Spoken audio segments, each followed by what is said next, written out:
안녕하십니까, 정재윤입니다. 전날 뉴욕 증시는 1%대의 하락세로 좀 마무리가 됐습니다. 다우지수, S&P, 나스닥 각각 1% 넘는 하락세를 좀 보였고요. 나스닥 시장은 1.87% 하락을 하면서 좀 마무리가 됐습니다. 필라델피아 반도체 지수가 특히 많이 밀렸어요. 3.35% 하락으로 좀 마무리가 된 그런 상황들인데, 일단 뭐 차익 매물이 좀 출회된 그런 상황들이고, 그리고 이제 잭슨홀 미팅을 앞두고 있는 그런 사항들이에요. 그러다 보니까 경계 매물이 출회가 됐다. 이렇게 좀 보면 좋을 것 같습니다. 기술주들이 대체적으로 좀 많이 밀려 내려온 그런 사항들이고요. 일단 지수를 좀 보게 되면 나스닥 시장 같은 경우는 일단 절반 정도의 좀 되돌림이 좀 나왔어요. 고점을 좀 기준으로 해서 하락폭의 절반 정도의 되돌림이 좀 나와준 그런 모습들이죠. 그리고 21선에 좀 저항을 받고 있는 그런 상황이 되다 보니까 일단 한 번쯤 눌리는 부분들은 자연스러운 조정이다. 그렇게 좀 보여지는데 비교적 낙폭이 좀 크게 나왔어요. 이게 좀 찝찝한 그런 상황이다라고 좀 봐야 될 것 같고요. S&P 500 지수도 마찬가지입니다. 전날의 상승을 감싸버리는 캔들의 좀 모습들이 좀 나왔어요. 그리고 다우지수도 마찬가지로 그런 모습들이 좀 나타난 그런 상황들이고요. 특히나 필라델피아 반도체 지수가 3%가 좀 넘게 하락을 하는 그런 상황들이에요. 그러다 보니까 국내 IT 쪽 섹터에 있어서의 변동성, 이 부분들이 좀 노출될 수 있다라고 좀 봐야 되지 않을까 싶습니다. 국내 시장으로 좀 보게 된다라면 여전히 좀 반등 시도가 좀 나와준 그런 모습들인데 121선에 대한 저항 자리대로 좀 부딪힐 수가 있어요. 근데 여전히 좀 보게 된다라면 환율이라든가 금리 이 부분들에 있어서 다시 상승을 하고 있는 그런 상황들이에요. 미국의 5년물이 다시 5%를 좀 넘어가는 그런 모습들을 좀 보여주고 있고요. 10년물 같은 경우도 다시 또 상승을 해주는 그런 모습들을 좀 보이고 있다라는 거. 환율 같은 경우는 달러 인덱스가 다시 이제 104를 향해서 가고 있는 그런 상황들이거든요. 그 부분들이 지금 현재 시장에서는 부담 요인으로 작용을 하고 있다라고 좀 봐야 되지 않을까 싶습니다. 결국 환율과 금리 이 부분들 때문에 증시에 있어서는 변동성을 동반할 수도 있는 그런 상황들이에요. 그렇기 때문에 오늘도 흐름들을 좀 잘 체크를 해봐야 되지 않을까 싶은데요. 우선 필라델피아 반도체 지수의 하락, 이 부분들로 인해서 국내 IT 섹터들이 좀 조정을 받을 수도 있는 그런 사항들인데, 일단 체크를 해봐야 될 부분들은 삼성전자가 되겠죠? 일단 삼성전자가 최근 들어서는 좀 지수를 방어를 해주는 그런 모습들을 좀 보였어요. 어제 같은 경우도 갭 상승을 하고 난 이후에 21선 부근에서 마무리가 좀 된 그런 상황들인데, 일단 조정을 좀 받는다면 이 5일선을 좀 지지를 해주는지를 좀 봐야 되겠죠? 그럼 결국은 지수가 오늘 장중에 이게 이 5일선 자리대를 좀 지지를 해주는지 여부가 좀 중요하지 않을까 싶어요. 만약에 이 자리대를 이탈해주는 그런 모습들을 보여주게 된다라면 요 자리대겠죠? 뭐 2500선 부분들을 다시 한번 테스트를 할 수 있는 그런 과정이다라고 좀 봐야 될 것 같아요. 그렇기 때문에 5일선 지지 여부를 좀 체크를 해보자라는 좀 말씀을 드려보도록 하겠고요. 코스닥 같은 경우는 하락폭의 절반 자리대가 얼추 좀 왔죠.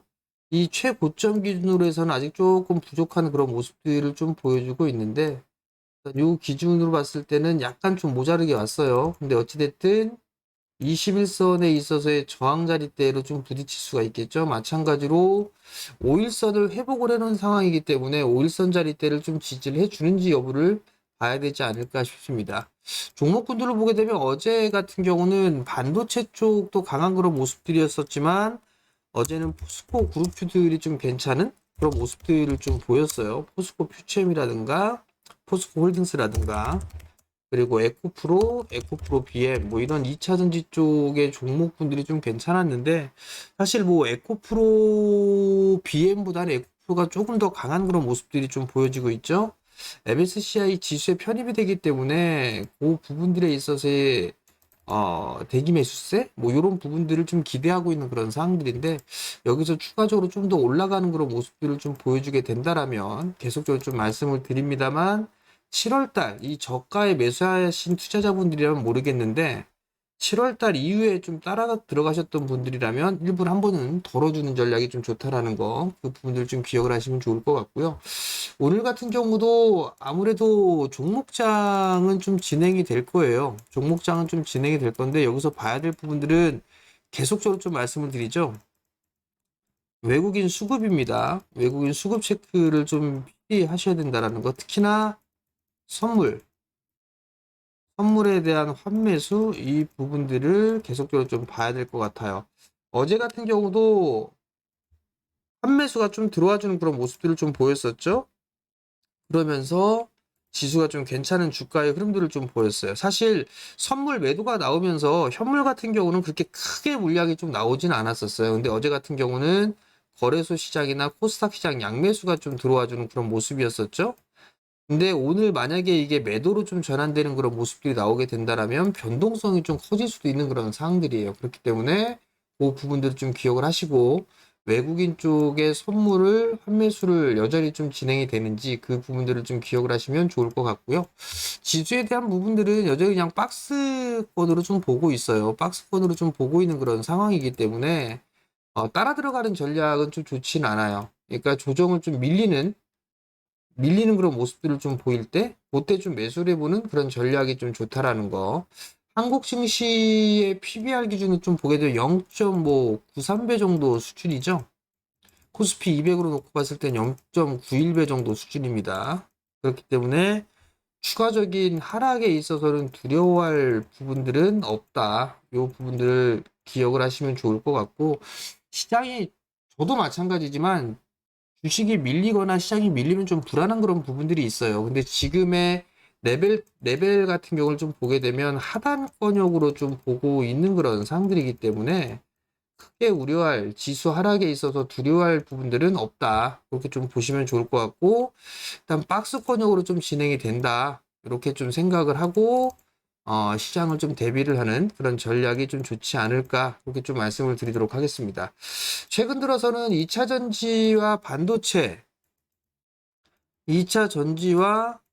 반도체 이쪽 섹터들 말고 개별적인 종목군들, 개별적인 테마성의 흐름들이 좀 나오고 있는 그런 종목군들이 좀 많이 있죠. 근데 이 부분들은 대응이 좀 되시는 분들 위주로 좀 하셔야 될 거예요. 급등락이 좀 많이 나오고 있는 그런 상황들이기 때문에 대응이 좀 되시는 분들 위주로 좀 하시면 좋지 않을까라고 좀 보여지고, 이제는 뭐 조정을 좀 받은 그런 상황들이기 때문에 3분기의 실적도 기대가 되는 그런 섹터들이나 업종군들을 좀 보는 게 좋지 않을까 싶어요. 그런 섹터들이 여러 가지가 있죠. 뭐 전력 쪽이라든가 SOC 쪽이라든가 뭐 이런 쪽도 있겠지만, 뭐 엔터 쪽도 상당히 좀 긍정적이에요. 3분기 실적뿐만 아니라 24년도의 전망도 상당히 좀 좋죠. 그렇기 때문에 엔터주 쪽이나 뭐 이런 쪽을 좀 보면 좋을 것 같고, 바이오 쪽 같은 경우도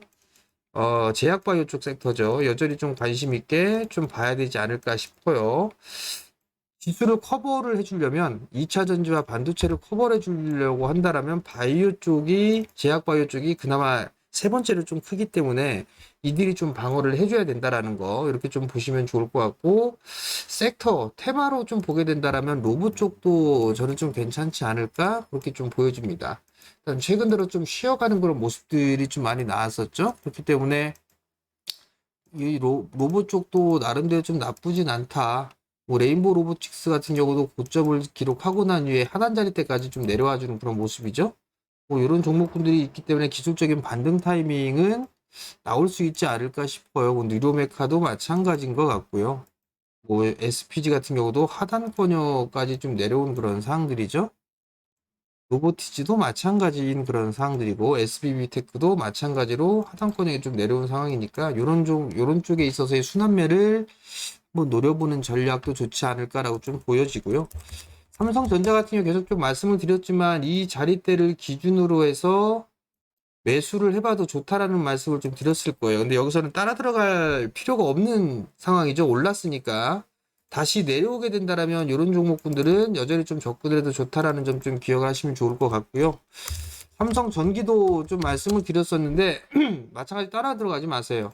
밀려 내려왔을 때, 요 자리대 밀려 내려왔을 때, 요 자리대에서 좀 모아가는 그런 전략은 좀 좋다라는 점, 요 부분들을 좀 말씀을 드릴 테니까 참고를 하셨으면 좋겠고요. 그리고 경계감이 좀 생길 거예요. 우리나라 같은 경우도 잭스홀 미팅에 있어서 경계감이 좀 형성이 될 수가 있으니까 무리한 거래는 좀 자제하자라는 말씀을 좀 드려보도록 하겠고, 트레이딩이 좀 되시는 분들이라면 오늘 아마 화장품 쪽이나 이런 쪽도 아마 흐름들이 좀 나올 수도 있을 거예요. 그러니까 그 부분들을 좀 참고를 하시고 대응을 하시면 좋을 것 같습니다. 자, 매일 영상을 좀 올려드리고 있습니다, 여러분들. 그러니까 여러분들 구독 신청 부탁드리고요.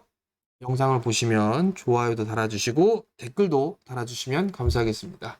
자, 오늘도 성공 투자하시고요. 저는 다음 주 월요일 날 다시 찾아뵙도록 하겠습니다. 마치겠습니다.